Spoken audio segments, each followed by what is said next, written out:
I have always been proud that I built this house with my own hands. Every nail, every board, everything passed through my hands. Now that I'm 74, I'm not the strong man I used to be, able to work 16 hours straight. A stroke 3 months ago really knocked me down.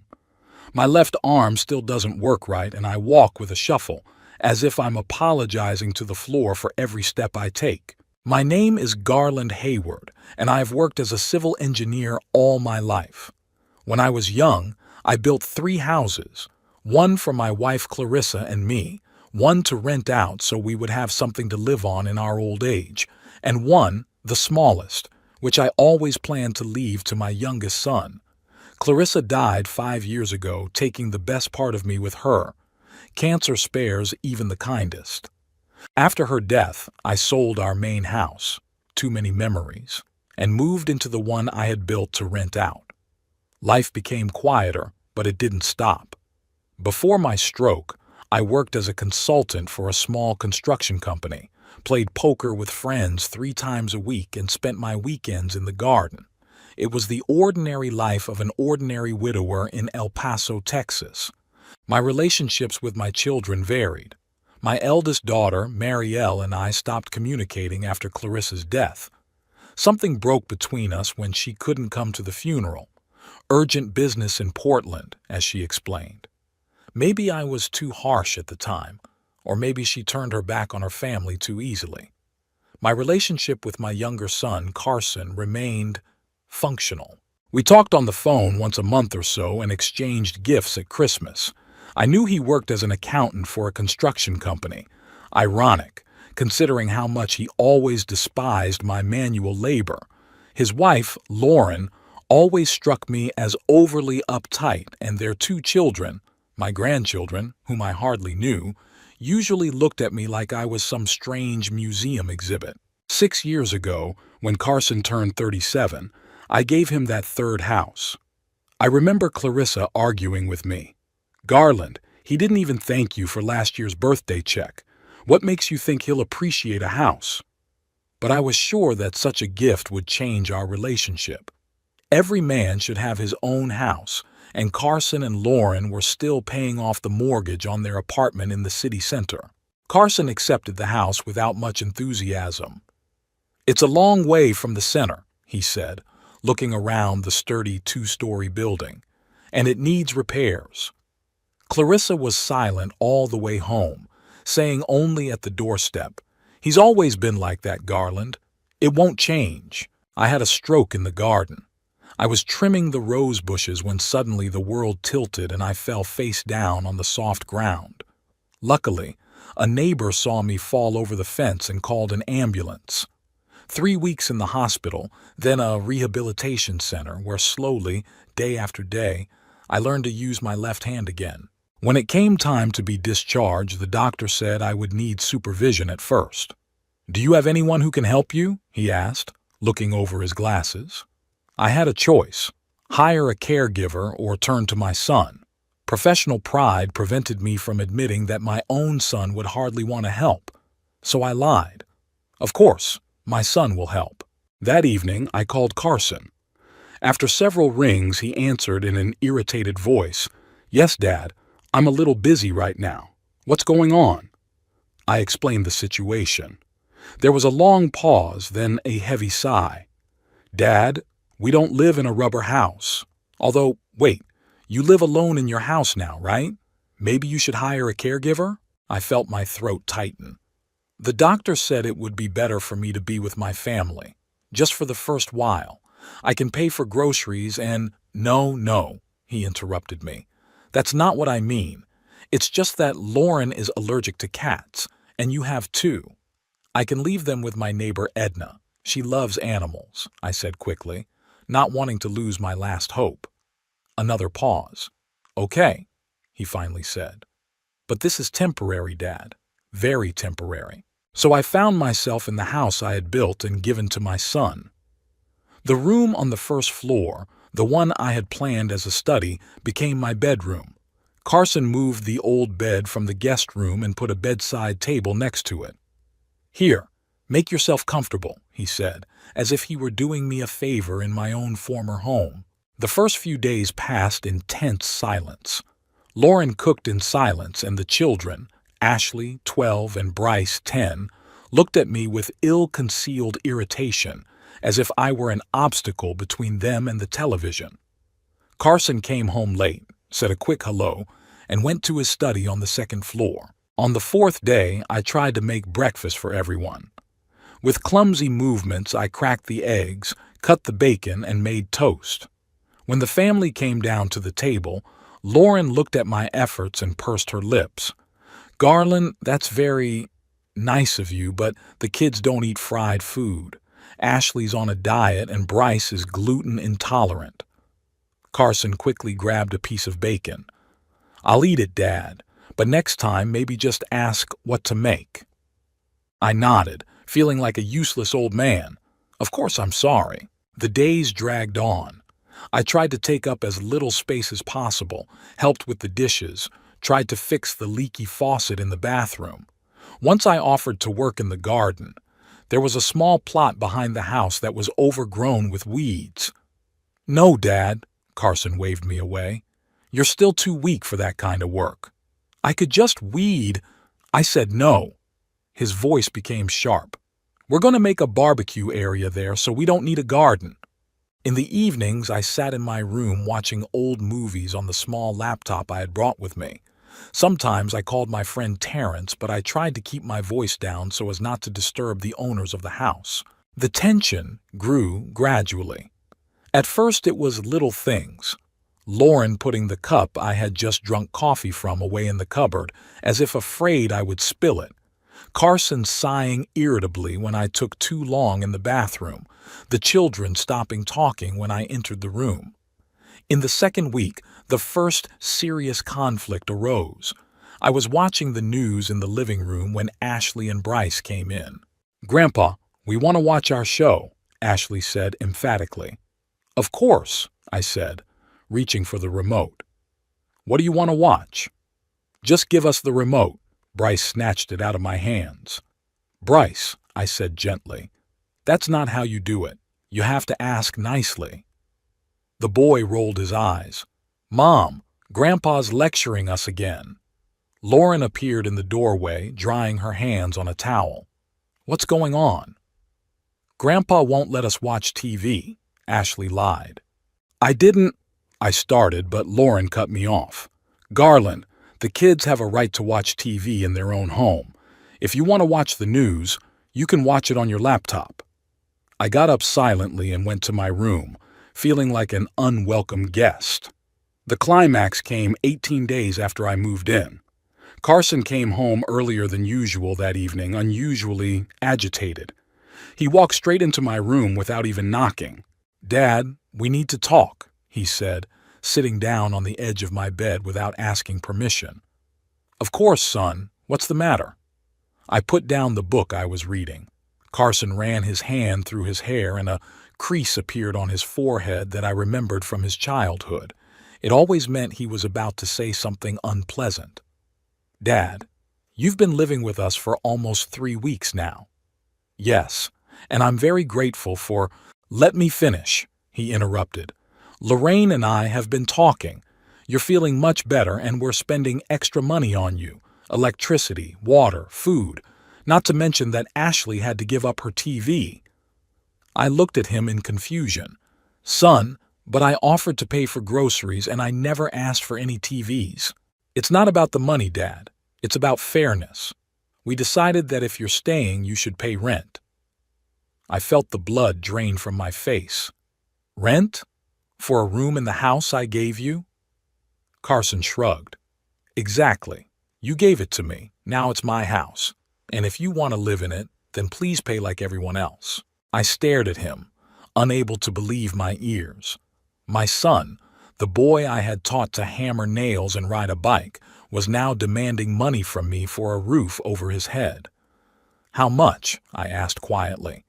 $2,500 a month, he replied, without a hint of embarrassment.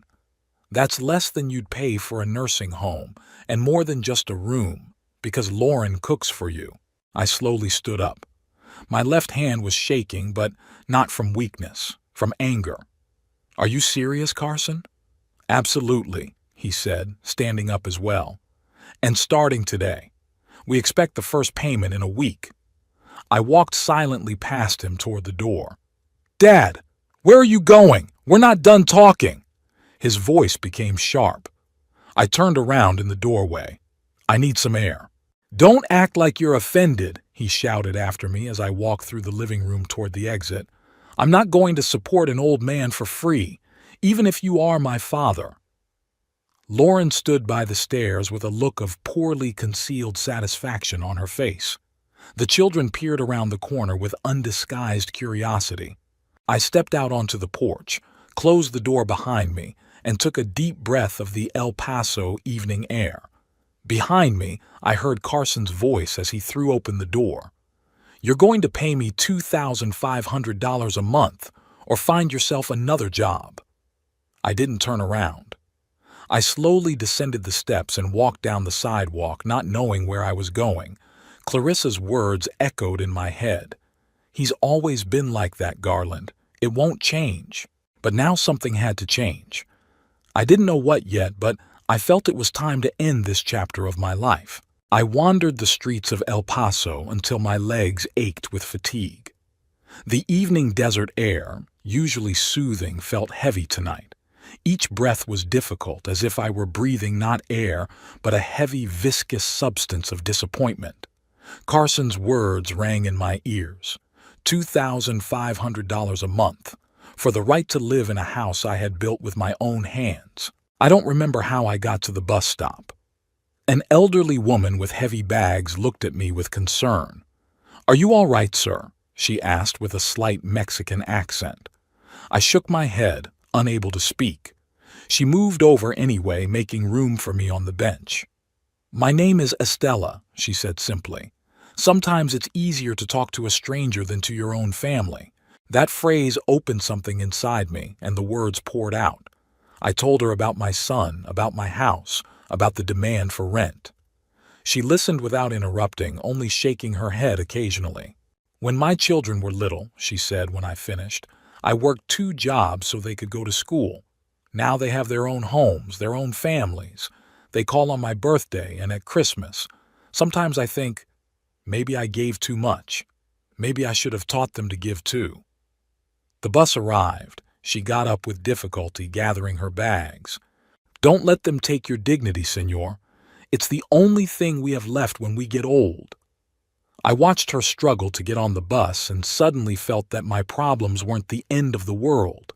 There's always a way out. You just have to find it. I hailed a taxi and returned to my home, the one I had lived in before my stroke. It took me a while to find the spare key I always kept under a rock behind the garden tools.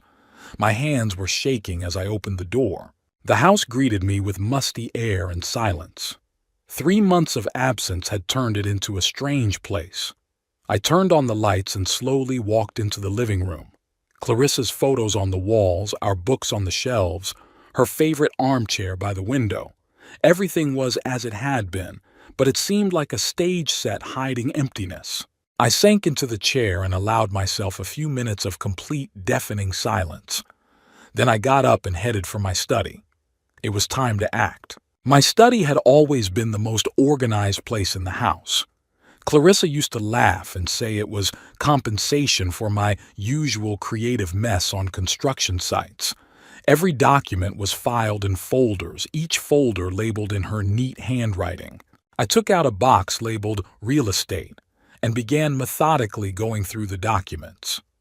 The deed to this house, Clarissa's will, insurance policies, documents for the house I was renting out, and finally, a folder labeled Carson House. Opening it, I saw a draft of the deed I had drawn up myself, preliminary documents from the notary, and nothing else. No final deed of gift, no documents transferring ownership. I checked again. Maybe I had put it in another folder? But no, everything was in its place. Then I turned on the computer, an old but reliable desktop that Clarissa and I had bought back in 2015. I opened my email and started looking for correspondence with the notary. There were letters, but the last one was dated the day I gave Carson the keys. The notary wrote that he was waiting for my son to contact him to complete the procedure. I leaned back in my chair, stunned by the discovery. The house where Carson lived with his family technically still belonged to me. He had never completed the gift deed. Why?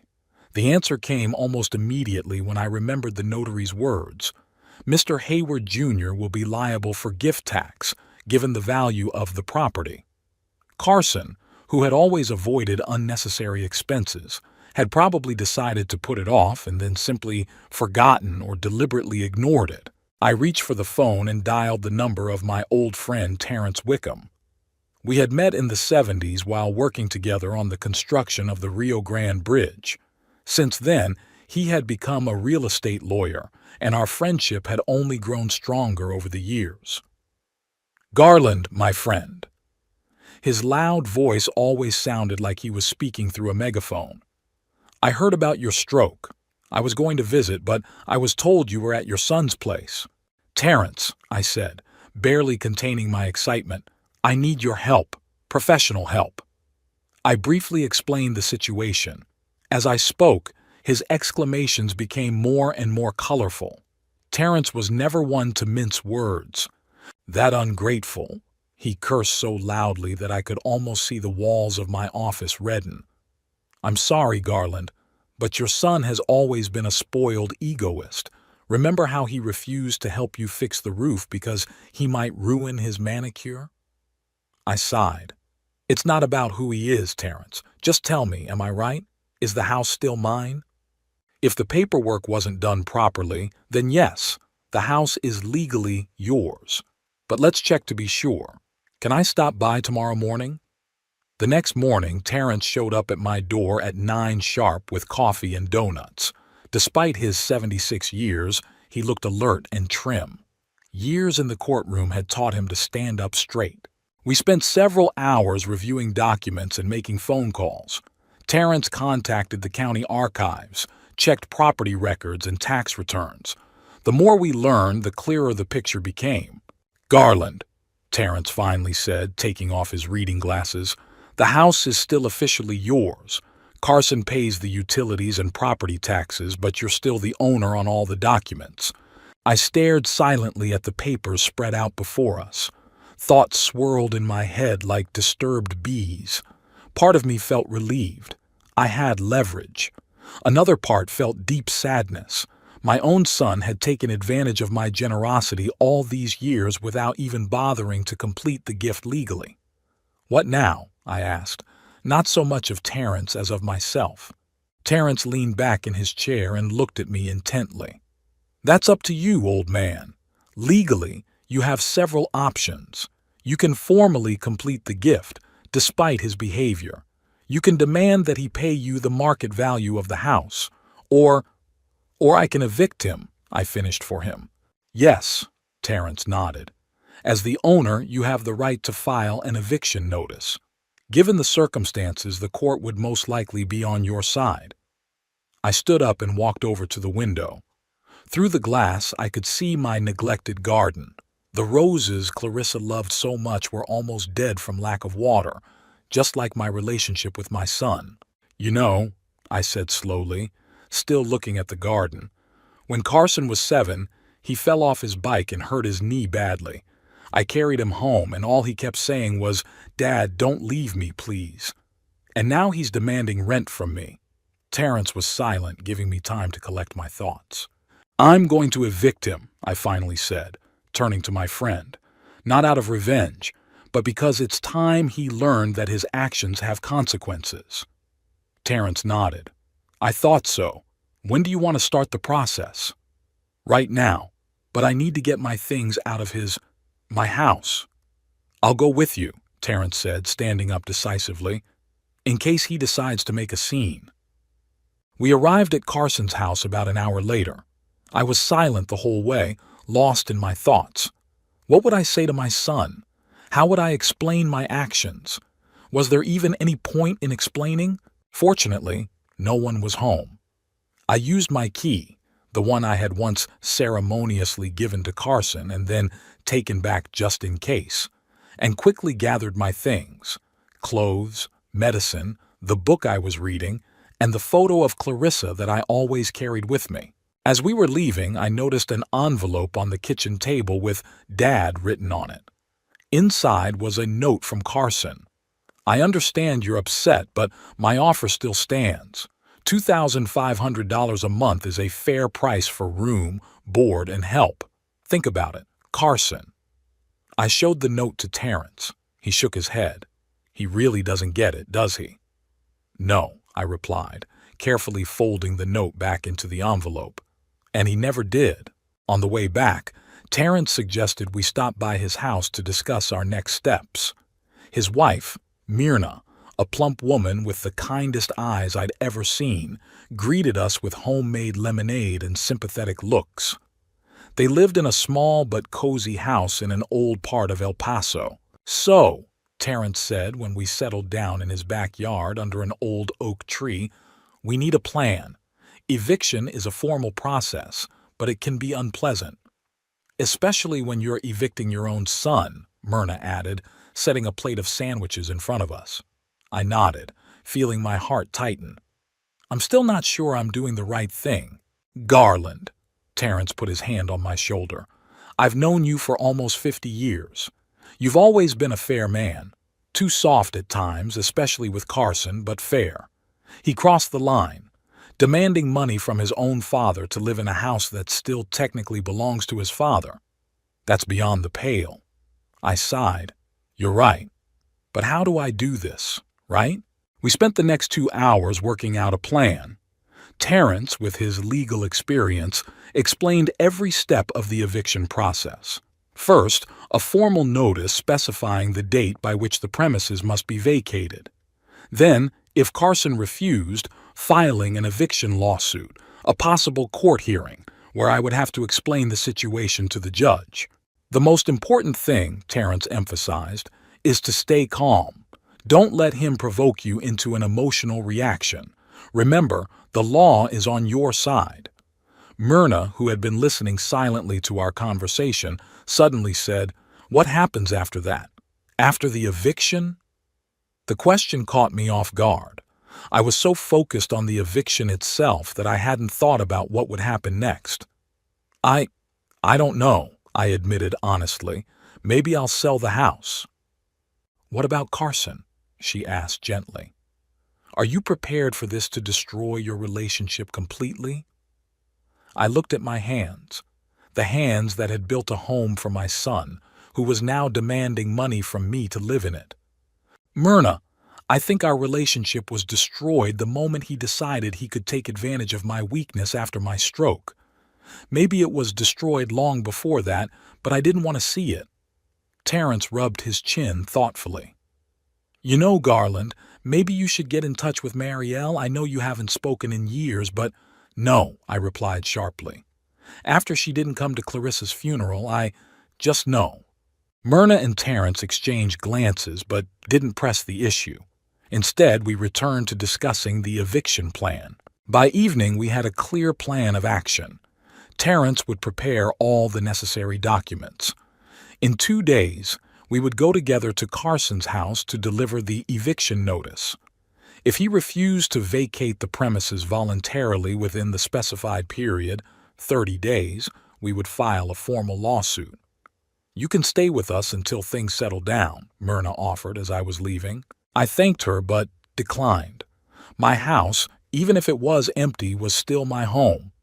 Besides, I needed some time alone to make a final decision that could change my life and my son's life forever.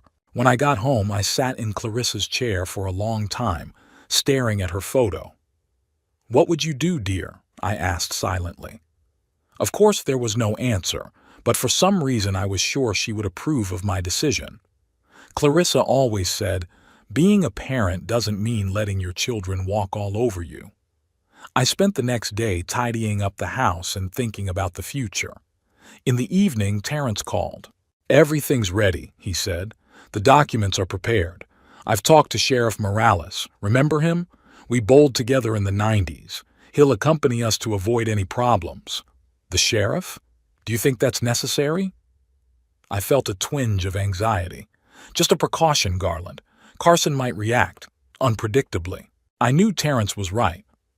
My son had always had a hard time accepting what he considered unfair treatment. Even as a child, his tantrums were legendary. Okay, I agreed. When? Tomorrow at 10 in the morning. I'll pick you up. After the call, I couldn't sleep for a long time. Memories of Carson as a child mingled with images of him as an adult demanding rent from me. Somewhere between those 2 points, we lost each other. Maybe I was too soft on him, or, on the contrary, too strict. Clarissa always said I was inconsistent. Sometimes I let him do whatever he wanted and then suddenly demanded discipline. When I finally fell asleep, I dreamed of Clarissa. She was standing in the garden surrounded by her favorite roses, smiling that special smile that always meant, "You can do it, Garland. You always do." In the morning, I woke up with remarkable clarity in my head. I knew I was doing the right thing, not out of revenge or resentment, but because sometimes you have to tear something down to rebuild it. I had been a builder my whole life. I knew that better than anyone. At exactly 10 o'clock, Terrence appeared at my doorstep, dressed in a formal suit as if he were going to court. "Ready?" he asked, handing me a folder of documents. I nodded, feeling strangely calm. "Ready as I'll ever be." We were silent on the way to Carson's house. Terrence drove intently, and I looked out the window at the familiar streets of El Paso. Sheriff Morales followed us in his patrol car. We had agreed to meet at the house, but he insisted on escorting us when Terrence explained the situation. "Are you nervous?" Terrence asked as we turned onto the street where the house stood. "Strange, but no," I replied. "I feel certain. You know how it is before a difficult stage of construction. You've planned everything, the materials are ready, and all that's left is to act." Terrence smiled. "I've always envied your approach, Garland. For me, legal battles are like chess. For you, life is just another construction project." "It hasn't always helped," I said, looking at the approaching house. "Sometimes I got so caught up in building the future that I didn't notice the foundation cracking at the seams." We parked in front of the house. Carson's car was in the driveway, which meant he was home. He was usually at work at this time of day, but apparently he had decided to stay home today. Maybe he was waiting for me to return with the money. Sheriff Morales pulled up behind us and got out of his car. He was a tall Mexican man with piercing eyes and a neatly trimmed mustache touched by gray. We had met several times at town events, and I had always respected his calm confidence. "Mr. Hayward," he shook my hand. "I hope my presence won't be necessary, but I'm here to make sure everything goes according to the law." I nodded, grateful for his tact. "Thank you, Sheriff. I also hope everything goes civilly." The 3 of us walked to the door and I rang the bell. It was a strange feeling, ringing the doorbell of my own home. A few seconds later, the door opened and Carson appeared in his pajamas. His gaze slid over me, lingered on Terrence, and then settled anxiously on Sheriff Morales. "Dad?" His voice sounded confused. "What's going on? Why are you with the sheriff?" "Hello, Carson," I said, trying to sound calm. "We need to talk. Can we come in?" He stepped aside to let us in. In the living room, the TV was tuned to a sports channel, and there was a half-empty cup of coffee on the coffee table. "Carson, who's that?" Lauren appeared from the kitchen, wiping her hands on a towel. When she saw us, she froze. "What's going on?" "I'd like to know that myself." Carson crossed his arms over his chest. "Dad, if this is about the rent, we can discuss the amount. Maybe $2,200? Terrence made a sound like a snort, but I stopped him with a gesture. "Carson, this isn't a negotiation about the rent. I'm here to formally notify you of your eviction." I pulled a document out of the folder and handed it to him.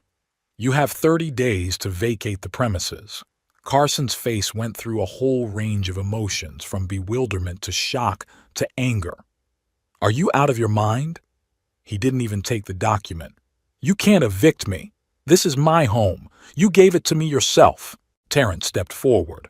Actually, Mr. Hayward Jr., the house is still your father's property. You never completed the legal transfer. The title is still in his name. Carson turned pale. He looked at me, then at Terrence, then at the sheriff, as if hoping one of them would say it was a joke. This is some kind of mistake, he finally managed. I remember signing papers. Preliminary, I sighed. You were supposed to meet with a notary to complete the process and pay the gift tax. You never did. And now you're using a legal loophole to throw us out on the street? Lauren stepped up and stood next to her husband. That's despicable, even for you, Garland. I felt anger rising inside me, but I suppressed it. No, Lauren. It's despicable to demand rent from your father for living in a house he built with his own hands and wanted to give you out of love. It's despicable to take advantage of his weakness after his stroke to get money out of him. We took care of you, Carson shouted. We fed you, gave you a room. 18 days, Carson. I shook my head. 18 days after 50 years of me taking care of you. And you think you have the right to demand $2,500 a month from me. Lauren turned to Carson, suspicion flashing in her eyes. You demanded rent from my father. You said you offered to let him pay for part of the utilities. Not now, Lauren, Carson hissed. Sheriff Morales, who had been watching silently, cleared his throat. Mr. Hayward Jr., I recommend that you accept the notice. It doesn't mean you agree to the eviction, just that you acknowledge receipt of the document. Carson snatched the paper from my hands. I'll fight this. I have rights. Of course, Terrence nodded. You can challenge the decision in court, but if I were you, I would consult with a lawyer first, because in this case, the law is on Mr. Hayward Sr.'s side. Dad. Carson suddenly changed tactics, his voice becoming almost pleading. Let's talk in private. Without all these officials, we're family, we can work this out as a family. I hesitated. Part of me still wanted to believe that we could fix things. But then I remembered his cry. You're going to pay me $2,500 a month. And I was determined. No, Carson. This is no longer a family matter. This is a matter of respect and consequences. I don't give a damn about your respect, he suddenly exploded. You spent my whole life teaching me to respect you, and what did you do? You disappeared on construction sites all day long. You missed my school events. And now that I've finally gotten what you owe me, you're trying to take it back. I stepped back, stunned by the force of his anger. Carson, Lorraine snapped. The children can hear you. Let them hear. He turned toward the stairs and shouted, Ashley, Bryce, come downstairs. Your grandfather is here to tell you he's kicking us out of our house. I heard hurried footsteps and the children appeared on the stairs. Their eyes were wide with fear. Dad, what's going on? Ashley asked in a trembling voice. Carson pointed at me with a shaking finger. Your grandfather has decided he can just come and take our house. That's what's happening. That's not true, I said to my grandchildren. This house has always been mine. I wanted to give it to your father, but legally it still belongs to me. And now he's using that technicality to throw us out on the street, Carson was almost shouting. After you demanded rent from me for living in my own house, I added, trying to remain calm for the children's sake. There was silence. Then Ashley slowly turned to her father. Did you really do that, Dad? Demand money from Grandpa? Carson stammered. It was fair. He lived here, ate our food. 18 days, I repeated. After his stroke. I saw something change in Ashley's eyes. At 12, she seemed to understand more than I had given her credit for. That's disgusting, Dad, she said quietly, turning to me. I'm sorry, Grandpa. She climbed back up the stairs, slamming her bedroom door behind her. Bryce looked uncertainly from his father to me, then ran upstairs as well. See what you've done? Carson hissed.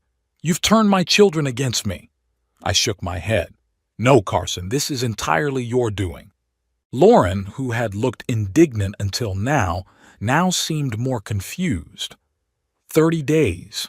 But where will we go? We paid off the mortgage on our apartment in the city center a long time ago. We sold it. That's not my problem, I said, surprised at my own harshness. Just like my problems after my stroke weren't your problem. Carson looked like he wanted to throw something. You can't do this. I'm your son. That's exactly why I'm giving you 30 days instead of kicking you out immediately, I replied.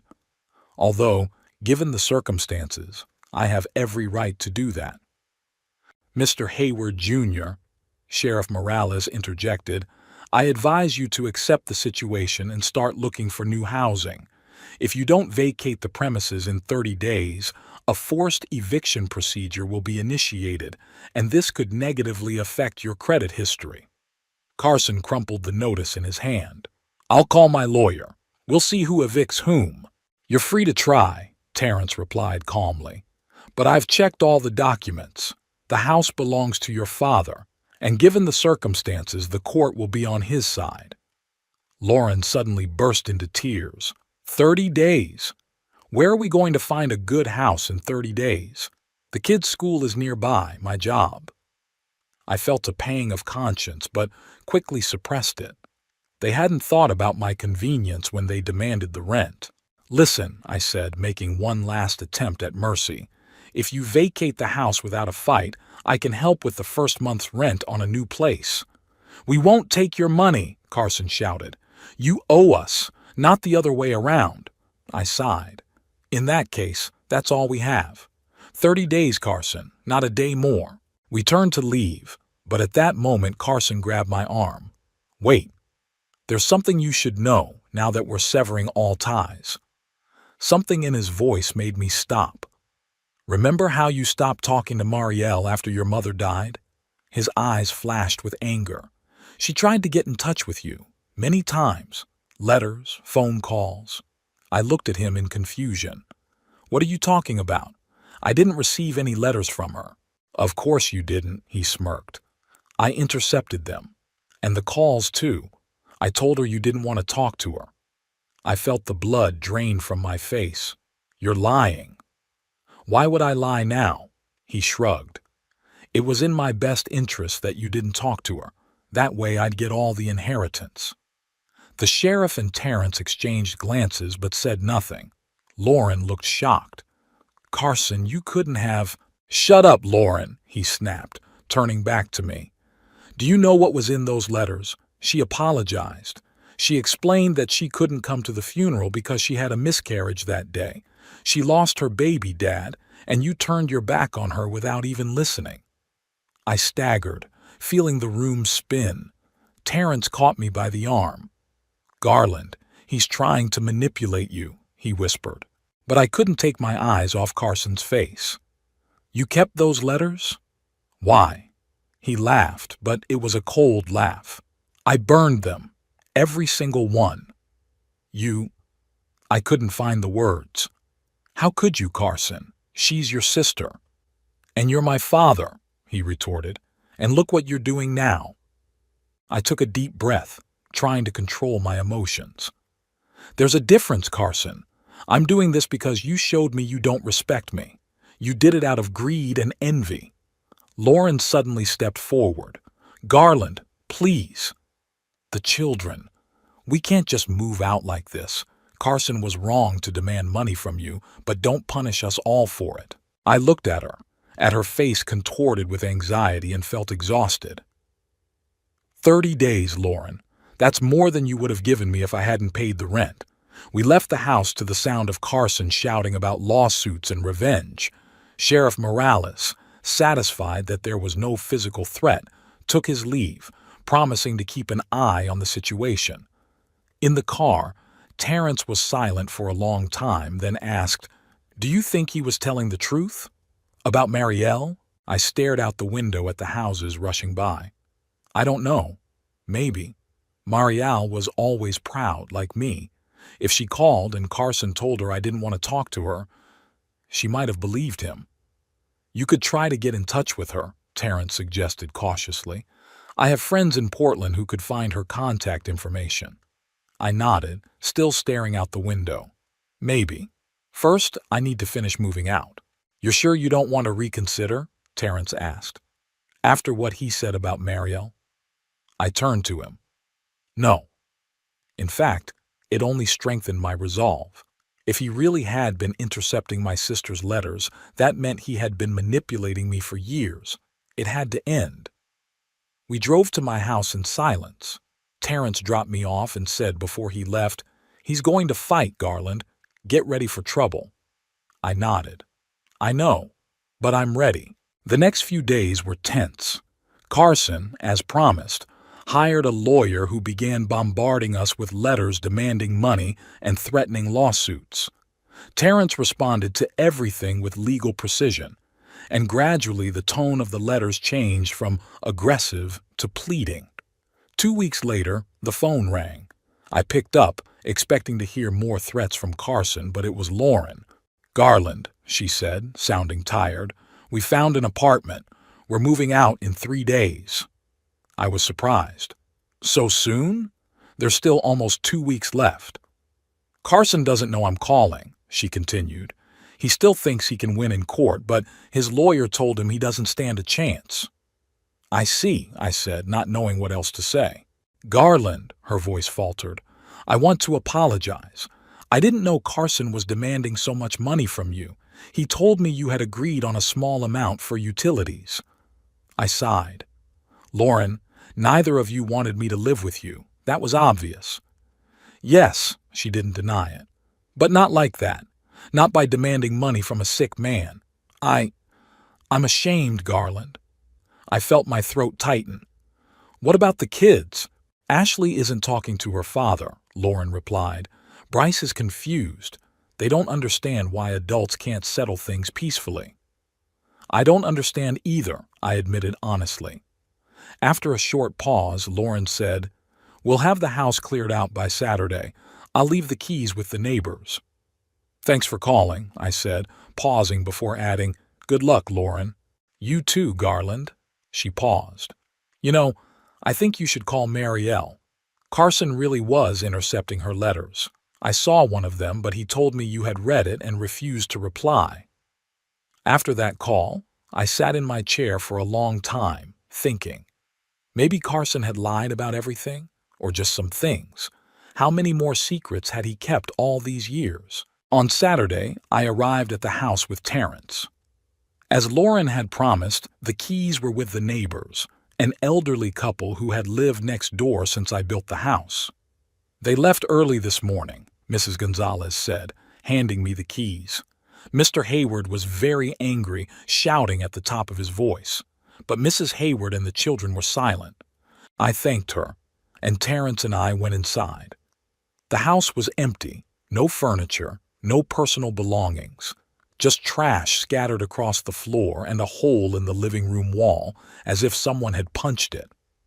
"Carson was always quick-tempered," I remarked, looking at the damage.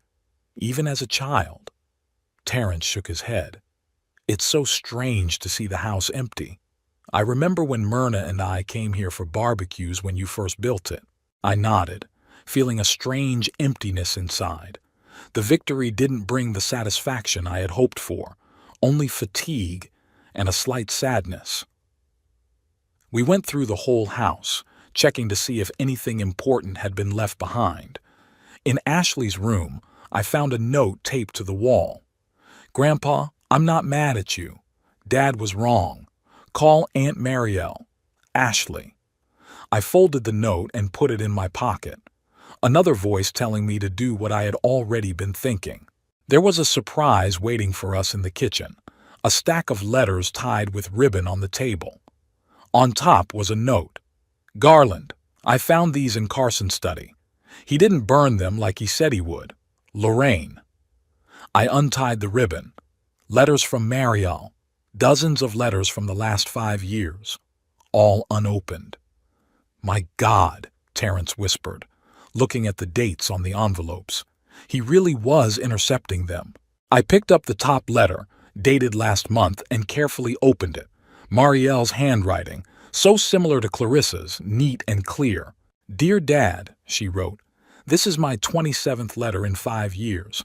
I don't know if you read them, but I keep writing in the hope that one day you will reply. I miss you. My children miss their grandfather, whom they hardly knew. Please give me a chance to explain why I couldn't come to your mother's funeral. Please don't let our pride destroy what's left of our family. I couldn't read any further, tears blurring my vision. Terrence tactfully turned away, pretending to examine the kitchen cabinets. I need to call her, I said, wiping my eyes. Right now. Of course, Terrence nodded. I'll wait in the car. He left, leaving me alone with my sister's letters and the heavy realization of how much time we had lost because of Carson's lies. I sat down at the empty kitchen table and began reading the letters one by one, from the oldest to the newest. The story of 5 years of Marielle's life that I had missed, the birth of her third child, her older children's successes in school, her new job at an art gallery in Portland, and in every letter, a plea for forgiveness and hope for a reconciliation. When I finished reading, I knew what I had to do. I took out my phone and found Marielle's number in my old contacts. It might not work anymore, but I had to try. I pressed the call button, and with each ring, my heart beat faster. Suddenly, the ringing stopped, and I heard her voice, so similar to Clarissa's that it took my breath away. "Hello?" she said uncertainly. "Miriam," I said, struggling to contain my excitement. "It's Dad." There was a silence so deep that I could hear my heart beating. Then Marielle exhaled, as if she had been holding her breath the whole time. "Dad? Is that really you?" Her voice trembled. "Yes, sweetheart. It's me." The words came out with difficulty through my constricted throat. I found your letters. All of them. You, just now?" Her voice was a mixture of disbelief and hope. Marielle Carson intercepted them. "For years. I just found them in his house." I took a breath. "His former house. I evicted him." "What?" She was clearly stunned. "Dad, I don't understand. It's a long story," I sighed, looking around the empty kitchen. "But I want to tell you. I want to make things right, if you'll let me." "Of course," her voice softened. "I've waited so many years for this call, Dad." We talked for almost 2 hours. I told her everything, about my stroke, about moving to Carson, about his demand for rent, about eviction, and about the letters I found. She listened, sometimes interrupting me with questions, sometimes crying quietly. Then it was her turn.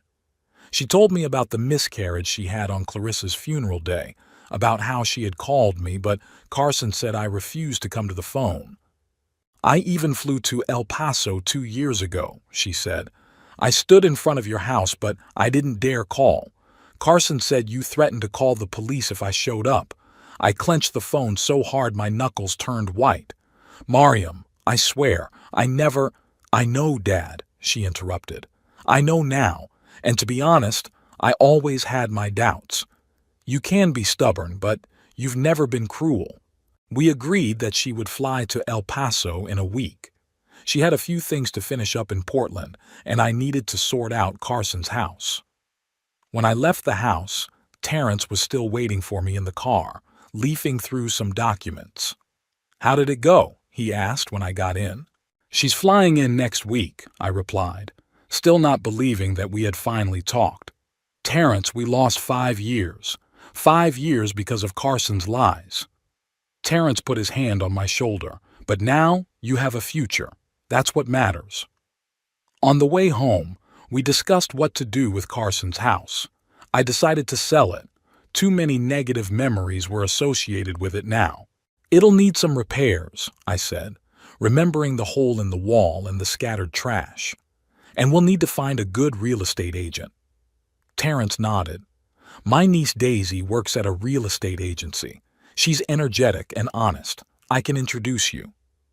The next day, Daisy Wickham, a petite blonde in her 30s with the energy of a small tornado, was inspecting the house, taking notes on her tablet. "Great location, Mr. Hayward," she said when she finished. "There's a good school nearby and a park within walking distance. The house needs some cosmetic work, but structurally it's fine. I think we can list it for a good price. I'd like to sell it as soon as possible, I said. Even if I have to lower the price a little? Daisy tapped her chin thoughtfully. I understand, but there's no need to rush too much. With your permission, I'll arrange for some minor repairs, painting the walls, replacing the cracked tiles in the bathroom, fixing that hole in the living room. It won't take long, but it will make the house much more attractive. I agreed, and the next few days were spent in a flurry of renovation work. Daisy coordinated the process, and I came by to check on the progress and offer advice. Despite my stroke, my experience as a builder was still useful. The work helped distract me from thinking about my upcoming meeting with Marielle. I was both looking forward to her arrival and dreading it. What if she still held a grudge when we met in person? What if we had grown too different over the years? On Wednesday, when the major work on the house was almost finished, I received a call from an unfamiliar number. "Mr. Hayward?" a woman's voice said. "This is Ashley, your granddaughter." I was surprised. "Ashley? How did you—" "I found your number in my mom's old phone," she said quickly. "She doesn't know I'm calling, neither does Dad. Is everything okay? I'm worried. Did something happen?" "No," she paused. "I just wanted to say that I'm not angry with you. About the house. I heard Dad demanding money from you, and it was wrong." I felt tears welling up in my eyes. "Thank you, Ashley. That means a lot to me. And also," she lowered her voice, "Dad's really angry. He says he's going to sue you, that the house is really his, that you broke your promise." I sighed. "I'm afraid that's not true. The house has always been mine." "I know," she replied unexpectedly. "I found the papers in his desk when we were packing. There was a folder labeled gift tax. He just didn't want to pay, did he?" 12 years old and so perceptive. "Yes, Ashley. He didn't complete the gifting process." "I see," she said, pausing. "Grandpa, I want you to know that I'll miss that house. But I'm not mad at you. I'm mad at Dad." After that conversation, I sat for a long time staring out the window. Carson had not only destroyed our relationship, but he had also undermined the trust of his own children. What was the point? The next day, Daisy announced that the house was ready to be shown, and we officially put it up for sale. She took professional photos, wrote an appealing description, and posted the listing on all the major platforms. "You'll see, Mr. Hayward," she smiled, showing me the finished listing on her tablet. "With the location and condition of the house, we'll get offers very quickly." She was right. The very next day, calls started coming in from potential buyers wanting to see the house. Daisy took care of the showings, and I tried not to think about selling the house I had built for my son. On Saturday morning, I drove to the airport to meet Marielle. Waiting in the arrivals area, I was as nervous as a teenager before his first date. What would she look like now? Would I recognize her? Would she recognize me, older and weakened by a stroke? When she came out of the arrivals area, I saw her right away. She looked so much like Clarissa that it took my breath away. The same chestnut hair, the same attentive brown eyes. She stopped, looking around, and I raised my hand. Our eyes met, and time seemed to stand still. Then she ran toward me, dropping her suitcase, and hugged me tightly. "Dad," she sobbed into my shoulder, "I missed you so much." I hugged her, feeling tears rolling down my cheeks. "Me too, baby. Me too." We stood there in the middle of the airport, oblivious to the people passing by. 5 years of separation melted away in that embrace. Later, over lunch at my house, we talked about everything that had happened over the years. Marielle told me about her children, my grandchildren, whom I had only seen in photographs in her letters, about her job at an art gallery, about the new house she and her husband Neil had bought in the suburbs of Portland. "Dad," she said as we drank coffee after lunch, "I want you to come visit us. Meet your grandchildren. They've heard so much about you." I smiled. "I'd love to." But first I have to finish up here. Sell Carson's house. Decide what to do with this house. Marielle frowned. Are you really going to sell that house? Wouldn't it be better to keep it, rent it out? I shook my head. No, there are too many bad memories tied up in it now. I want to close that chapter. What about this house? She looked around the living room where we were sitting. Are you going to sell it too? I thought about it. This house was full of memories of Clarissa, but not all of them were painful. We had been happy here for most of our life together. I don't know, I replied honestly. Part of me wants to start with a clean slate, maybe move closer to you and your family, but another part doesn't want to let go of the last place where I feel your mother's presence. Marielle nodded understandingly. Time will tell, Dad. Don't rush into a decision. The next day, I showed her Carson's house, which was already prepared for sale. She walked silently through the empty rooms, touching the walls I had once built with my own hands. You know, I remember when you built this house, she said, standing by the window in the living room. I was 12. I would come home after school and watch you work. You always found a little job for me to do, so I would feel like I was part of the process. I smiled, remembering how she would help me measure boards or hand me tools with a serious look on her face. You were a good helper. Carson never came, she continued, turning to me. Even then, he wasn't interested in what you were doing for him. I sighed. Maybe that was my mistake. I kept giving without asking for anything in return, not even a thank you. Marielle came over and took my hand. That's not a mistake, Dad. That's love. Carson's mistake was not realizing its value. On Monday morning, as Marielle and I were having breakfast, the phone rang. It was Daisy, sounding excited. Mr. Hayward, we have an offer, she exclaimed. The River family looked at the house yesterday and made a formal offer this morning. The full asking price, no haggling. I was surprised by such a quick response. That's wonderful, Daisy. What's the next step? I'll email you all the details. If you agree to the terms, we can start the process of finalizing the deal. The family wants to move in as soon as possible and they're ready to close quickly. After the call, I told Marielle about the offer. She looked thoughtful. So soon, she said. Are you sure you want to sell? Yes, I nodded. The sooner this is over, the better. We were discussing the details when the doorbell rang. Opening the door, I saw a young man in a suit holding a folder of documents. Mr. Garland Hayward? He asked in a formal tone. I represent the law firm of Burns and Partners. Mr. Carson Hayward has hired us to settle a matter concerning real estate. I sighed. Come in. Miriam tensed as the lawyer sat down at our kitchen table and took out the documents. Mr. Hayward, my client believes that despite the lack of formal completion of the gift, the house was in fact transferred to him. He has invested significant funds in repairs and maintenance of the property and has paid property taxes and utilities for 6 years. I listened patiently, knowing this was just an attempt to pressure us. Furthermore, the lawyer continued, Mr. Hayward Jr. believes that your eviction actions were unnecessarily harsh and caused him and his family significant emotional and financial damage. What are you getting at? I asked bluntly. The lawyer cleared his throat. Mr. Hayward Jr. is willing to waive his claim to the house on the condition that you pay him compensation equal to 50% of the market value of the property, as well as reimbursement for moving expenses and the cost of renting a new home. Marielle let out a skeptical laugh. That's ridiculous. The lawyer looked at her with slight irritation. Excuse me, but who are you? I'm Marielle Hayward, Mr. Hayward's daughter and your client's sister, she replied.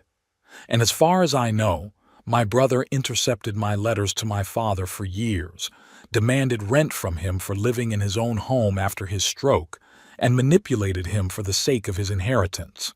I think if anyone should be talking about moral damages, it's my father. The lawyer looked somewhat taken aback. I wasn't informed of those details. Of course you weren't, I nodded. Carson was always selective with the facts.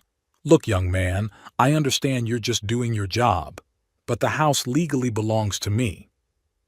Your client never completed the gifting process to avoid paying taxes. That was his choice, and now he has to live with the consequences. The lawyer awkwardly adjusted his tie. Nevertheless, Mr. Hayward, the court may take into consideration the verbal agreement and actual possession of the property for a long period of time, which was interrupted by a demand for rent from his own father who had suffered a stroke. Marielle finished for him. I doubt that will make a good impression on the judge. The lawyer paused, clearly reconsidering his strategy. In that case, perhaps we could discuss a more modest compensation. For the money invested in the house? I shook my head. No. Carson lived in that house rent-free for 6 years. Consider that compensation for the rent he would have had to pay somewhere else. Besides, Marielle added, the house is already listed for sale, and there's a buyer. The lawyer looked surprised. You're already selling the house? Yes, I confirmed, and we've received an offer for the full asking price. The lawyer gathered his papers, realizing his position was weak. I'll let my client know. We may come back with another offer. After he left, Marielle laughed. Carson has always been pushy, but this is beyond anything I expected. He won't stop, I sighed. At least not until the house is sold and the money is out of his reach. Miriam squeezed my hand. Then let's speed up the process. Call Daisy and tell her you're accepting the offer. I did as she said. Daisy was delighted and promised to start the paperwork immediately. She warned that the process would still take several weeks, but we could start right away. That same day, Carson called me himself. His voice sounded strained with poorly concealed anger. "Dad, are you really selling the house?" he asked, without greeting me. "Yes, Carson," I replied calmly. "I already have a buyer." "You can't do that," he almost shouted. "That house is mine. You promised." "I was going to give it to you, that's true," I agreed. "But you never completed the gift deed, and then you demanded rent from me for living there. That changed the situation." "It was just a little disagreement." His voice became almost pleading. "You can't ruin my life because of one mistake." "Carson," I tried to speak gently, "you've been ruining my life for years. You intercepted Marielle's letters, lied to both of us, manipulated me for the sake of your inheritance. That's not a mistake. It's a way of life." There was a silence, and then he changed tactics. "Miriam is there, isn't she? She was always your favorite. She always got everything she wanted." "Carson," I felt tired. "I loved you both equally. You just always wanted more than you could give." "I deserve this house," he shouted again. "I'm your son." "Yes, you're my son," I agreed, "and I will always love you, but I won't let you use that love against me anymore." I ended the conversation feeling a strange mixture of sadness and relief. Carson would never change, but I could change my reaction to his behavior. The next 2 weeks were spent finalizing the sale of the house. The Riveras turned out to be nice people, a young couple with 2 children who had moved to El Paso from San Antonio. They had fallen in love with the house at first sight and were eager to move in. Carson made several more attempts to block the sale. His lawyer sent a formal letter demanding that the process be halted. Then he tried to convince Ashley to call me and ask me not to sell the house for the sake of her future. Finally, he showed up at my door late one night, drunk and aggressive, demanding justice. Terrence, who was visiting me with Myrna, called the sheriff and Carson was taken away, threatening lawsuits and eternal hatred. "He'll never forgive me," I said to Marielle after the incident. She shook her head. "It's not about forgiveness, Dad.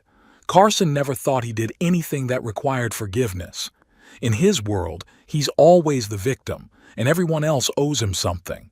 Finally, on Friday, exactly 3 weeks after Carson was evicted, we closed the deal.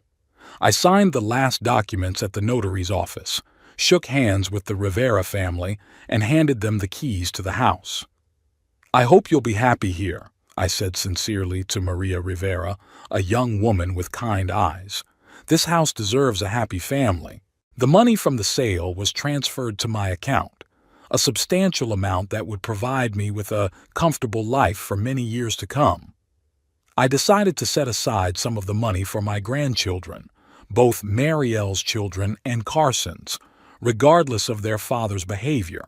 That evening, Marielle, Terrence, and Myrna celebrated the completion of the deal with a quiet dinner at my house.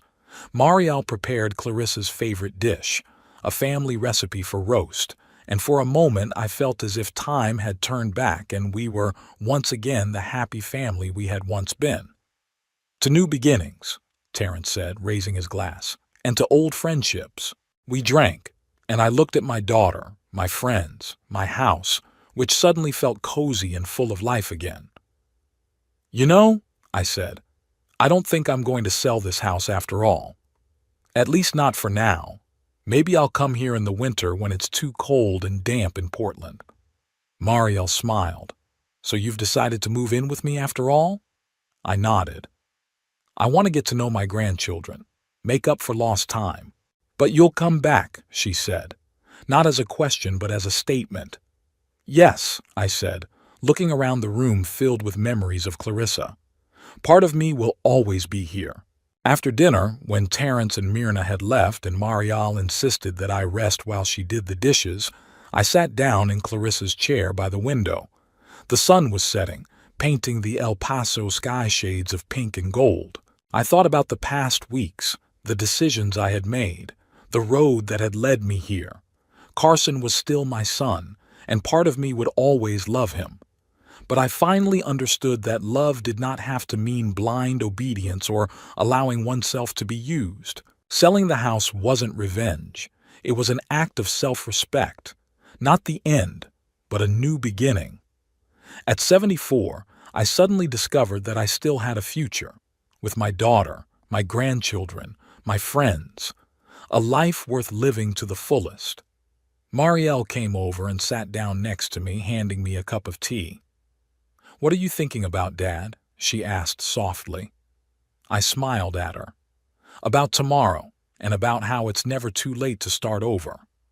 Morning light flooded my new kitchen, dancing across the light wood surfaces and reflecting off the chrome cabinet handles. I sat at the table, sipping my coffee and reading the morning paper. 6 months had passed since I sold Carson's house and started a new chapter in my life. After selling the house, I didn't immediately move to Portland to be with Marielle, as I had originally planned. Instead, I spent 3 weeks with her and her family, getting to know her son-in-law Neil and her grandchildren, 16-year-old Haley, 14-year-old Ethan, and 9-year-old Zoe. They welcomed me with such warmth that for the first time in many years, I felt like I was truly part of a family. But El Paso was pulling me back. My friends were here, my memories, my history. And although I promised Marielle that I would visit Portland regularly, and kept that promise by visiting them for Thanksgiving and Christmas, I decided to stay in the city that had been my home for over 40 years. I sold my old house, full of memories of Clarissa, to a young couple with a small child. It was painful to say goodbye to a place where we had been so happy, but I knew that clinging to the past meant giving up on the future. Clarissa would never have approved. With the money from the sale of the 2 houses, I bought a small but comfortable 1-story house in the Sunnyland Park neighborhood, a quiet corner of El Paso with wide streets and mature trees. It was much smaller than my previous home, but it was perfect for one person. Most importantly, it had no stairs, which was important after my stroke. The house needed repairs, and that gave me a goal, a project I could immerse myself in. Despite the effects of the stroke, my left arm still didn't fully obey me. I was able to do most of the work myself. My friends from the veteran builders community helped me with the things I couldn't do. This community has become an important part of my new life. Terrence, upon learning of my return to El Paso, introduced me to a group of former builders, engineers, and architects who met twice a week at a local cafe called Rosie's.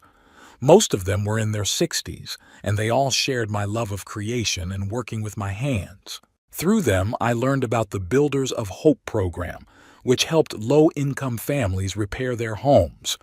Despite my age and the effects of my stroke, I was able to advise young volunteers and share my experience with them. For the first time in a long time, I felt needed and useful. I took a sip of coffee and turned the page of the newspaper. Today was a typical Thursday for the program. In the morning, a meeting with the group at Rosie's Cafe, then a trip to the Builders of Hope site, where we helped a single mother of 4 repair her leaky roof. In the evening, I was scheduled to call Marielle, our weekly tradition. Life had found a rhythm, calm and satisfying. I no longer felt like a useless old man as I had at Carson's house. I tried not to think about Carson. After the house was sold, he sent me several angry letters. Then there was silence. From Ashley, who sometimes called me in secret, I knew that she, Lauren, and the children had rented an apartment in another part of town. Carson was still angry and often spoke of betrayal and theft, but gradually he seemed to come to terms with the situation. I finished breakfast, washed the dishes, and headed to the garage, which I had converted into a small workshop. Here I worked on my new hobby, making miniature furniture for dollhouses. The idea came from my granddaughter Zoe, who was delighted with the dollhouse she had received for Christmas. I promised to make her some tiny furniture, and now, every month I send her a new piece, a chair, a table, a bed, a wardrobe. This activity required patience and precision, but it brought me incredible satisfaction. Today I worked on a small chest of drawers. I had already finished the base and was now carving the tiny handles. The work was progressing slowly. The effects of the stroke were still making themselves felt, but I was in no hurry. At 10 o'clock, I left work, got changed, and drove to Rosie's Cafe. My old pickup truck, which had served me faithfully for over 20 years, was still running, although Marielle insisted that I buy a new car. Familiar faces had already gathered at the cafe. Frank Dawson, a former foreman with whom we had once worked on the construction of the Rio Grande Bridge, Jorge Ramirez, a retired architect, Bill Matthews, an electrician who could tell the story of every significant building in El Paso, and of course, Terrence, who, despite being 76, still consulted on real estate legal matters. "Garland!" Frank waved me over, pointing to an empty chair at their table. "We've already started discussing today's project. The Martinez roof is in worse shape than we thought." I sat down, nodding to Rosie, the cafe owner, who immediately brought me a cup of coffee. Black, no sugar, just the way I liked it. "What's wrong with it?" I asked, sipping the hot drink. "The rafters are rotten," Jorge replied, unfolding a drawing on the table. "We thought replacing a few tiles would be enough, but we'll have to dismantle the entire structure." We delved deeper into the discussion, recalling similar cases from our practice and offering solutions. Such conversations always took me back to the past, when work was the center of my life and problems were solved simply with nails, boards, and hard work. After the cafe, we drove to the site, a small, dilapidated house on the outskirts of town. Lucia Martinez, a young woman with tired eyes and a warm smile, greeted us at the door, holding her youngest child in her arms. "God bless you all," she said, letting us in. "I don't know what I would do without your help." The house was small and old, but clean and well kept, with photos of children on the walls, homemade curtains on the windows, and pots of flowers on the windowsills. Lucia had done everything she could to create a cozy home for her children. Jorge and I inspected the attic, confirming his fears. The rafters really did need replacing.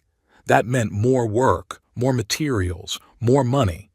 But when we told Lucia, she just nodded, her lips pressed together. "I can take extra shifts at the hospital," she said. "How much money do you need?" "None," I replied, exchanging glances with the others. "The program will cover the costs, and will help with the work." Her eyes filled with tears. "I can't accept that much." You can, Frank said firmly. That's what the program is for. We spent the entire day developing a work plan and calculating the necessary materials. The young volunteers who joined us after lunch listened to our advice with respect. I explained to them how to properly dismantle the old structure without damaging the healthy parts of the roof, while Bill talked about how to safely disconnect the electrical wiring. I returned home, tired but satisfied. I took a shower, heated up the dinner I had prepared the day before. Miriam had taught me to plan meals for several days in advance, and settled into my favorite chair with a book, waiting for my daughter to call. At exactly 7 o'clock, the phone rang. I turned on the speakerphone so I could see Marielle and the family on the screen. "Dad!" My daughter's face lit up with a smile. "How are you?" "Great," I said, showing her my paint-stained hands. "Today we plan to repair the roof for the Martinez family, and I'm almost done with the dresser for Zoe." "Grandpa!" My youngest granddaughter's face appeared on the screen. "I can't wait! Emily's dolls need a place to store their dresses." I laughed. "It'll be ready by next week, I promise." We talked for almost an hour. Haley told us about her successes in the school orchestra. Ethan bragged about winning the science fair, and Zoe showed us her new drawing. Neil, Marielle's husband, stopped by briefly to say hello and ask about my health. We were getting closer with every conversation. "You look happy, Dad," Marielle said when the kids left. "El Paso suits you." "Yes," I said, looking around my new home, furnished to my taste, with photos of Clarissa, the children and grandchildren on the walls. "I feel at home here."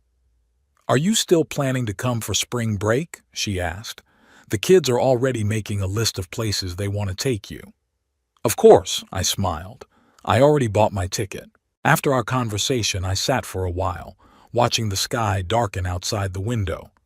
Who would have thought that at 74, my life could change so much, that I would feel needed, useful, happy? Of course, not everything was perfect. Sometimes I was tormented by joint pain at night. Sometimes I woke up looking for Clarissa and relived the loss when I realized she wasn't there. Sometimes I thought about Carson, about how things could have turned out differently.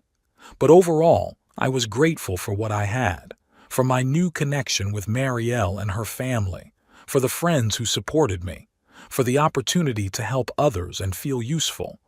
A few days later, as I was busy in the garden planting the spring flowers Clarissa had loved so much, my neighbor, Mrs. Patel, a 60-year-old Indian woman who lived across the street, came over. "Mr. Hayward," she said, handing me a container of something fragrant. "I made some curry and thought you might like to try it." I gratefully accepted the offer. Since moving to the neighborhood, I had tried to be a good neighbor, helping with odd jobs, sharing tools, and keeping an eye on people's houses when they were away. My neighbors reciprocated. "Thank you, Mrs. Patel. That's very kind of you." She smiled as she looked at my seedlings. "Beautiful flowers. Did your wife love them?" "Yes," I nodded, not surprised that she knew about Clarissa. News travels fast in neighborhoods like this. "They were her favorites," Mrs. Patel nodded understandingly. "My husband died 3 years ago. Every day I cook his favorite dishes. That way, he stays with me." I looked at her with new interest. "Are you a widow too?" "Yes," she said, adjusting the edge of her colorful sari. "Rajiv was a good man, a doctor. We moved here from Mumbai 30 years ago." She paused. "Sometimes I think about going back to India, but this is my home now, and my children are in America." We got talking. It turned out we had a lot in common, not only the loss of our spouses, but also a love of gardening, classical music, and old movies. She invited me over for tea the next day, and I accepted. So another person came into my life with whom I could share my days. Not a romantic relationship. The wound from losing Clarissa was still too fresh for that, but a friendship based on mutual respect and shared interests. About a week after that, while I was working with the crew on the Martinez's roof, I got a call from an unfamiliar number. "Dad?" Carson's voice sounded different than I remembered, less confident, almost uncertain. I stepped away from the noisy group of workers. Yes, Carson. I... He cleared his throat. I wanted to see how you were doing. Fine, I replied cautiously. And you? Fine, I paused. We moved into a new apartment, closer to the kids' school. That's good, I said, not knowing what else to say. Dad, his voice grew quieter. I've been thinking about what happened, about the eviction, about the house. I waited for him to continue. I was wrong to ask you for rent, he finally said. It was uncalled for. I was surprised by this admission. Thank you, Carson. That means a lot to me. And also, he took a deep breath, I wanted to ask, you sold the house for a good price, right? Ah, there it is. I felt a familiar disappointment. Yes, Carson, for market value. And you didn't think that maybe some of that money... I mean, I put 6 years of my life into that house, fixed it up, paid taxes. Carson, I interrupted gently, you lived in that house rent-free all these years. Consider it compensation for the rent you would have had to pay somewhere else. But that's not fair. His voice became angry again. You promised me that house, and you could have had it if you had completed the gift deed, I replied calmly. It was your choice not to do so. Because of the tax, you knew I couldn't afford to pay that tax. Then you could have been honest about that and we would have found a solution, I sighed. Instead, you just ignored the problem and then tried to charge me rent for my own house. There was a silence, and then Carson said what I was afraid to hear. I need money, Dad. We're in trouble. Lauren got laid off and the rent on our apartment is more than we expected. I closed my eyes. Part of me wanted to help. He was my son, my boy, after all. But another part remembered all the manipulation, the lies, the letters I'd intercepted from Marielle. Carson, I finally said, I can't give you money from the sale of the house, but I can help you find a job. I have connections in the construction industry. I don't need your charity, he interrupted. I need what is rightfully mine. Nothing is rightfully yours, Carson. My voice became firm. Everything you have to earn yourself, just like the rest of us. I knew it, he almost hissed. You never loved me the way you loved Marielle. She was always your favorite. That's not true, Carson, and you know it, I said, tired of this old argument. I loved you both the same. She just didn't try to use that love against me. Get out of here, he spat and hung up. I stood there, holding the phone, feeling a strange mixture of sadness and relief. Carson hadn't changed, and he probably never would. When I returned to the group, Terrence looked at me with concern. Are you okay? You look upset. Carson called, I replied, picking up a hammer. He wanted money. Terrence shook his head. And you refused? Yes, I began hammering a nail, feeling the work help me cope with my emotions. He'll never learn if I keep bailing him out. That's right. Terrence squeezed my shoulder. You did what you had to do. That evening, when I got home, I sat on the back porch for a long time, looking at my little garden. My conversation with Carson had stirred up old doubts. Maybe I was being too hard on him. Maybe I should give him another chance. But then I remembered the last 6 months. A new home, new friends, a restored relationship with Marielle and her family. My job with Builders of Hope, which gave me purpose and a sense of fulfillment. My hobby, which made my granddaughter happy. All of this was only possible because I had finally learned to respect myself. I had learned to say no when necessary. I had learned not to let others, even my own children, use my love against me. I took out my phone and dialed Mary's number. Dad? Her voice sounded surprised. Is something wrong? We talked yesterday. Everything's fine, sweetheart, I said, feeling the words I wanted to say fill me with warmth. I just wanted to say that I love you, and I'm grateful that you came back into my life. Oh, Dad, I heard the smile in her voice. I love you too, and I'm so glad we're together again. After the call, I looked at the setting sun painting the El Paso sky shades of pink and gold. Life doesn't always turn out the way we plan. Sometimes it teaches us bitter lessons, forcing us to lose what we thought was an integral part of ourselves. But sometimes, if we are brave enough to let go of the past and open ourselves up to new experiences, it gives us a second chance. A chance to start over, even at 74. A chance to find joy, purpose, and meaning where we least expected to find them. I got up from the porch and went back inside. Tomorrow will be a new day, and I will meet it with an open heart, ready for whatever it brings.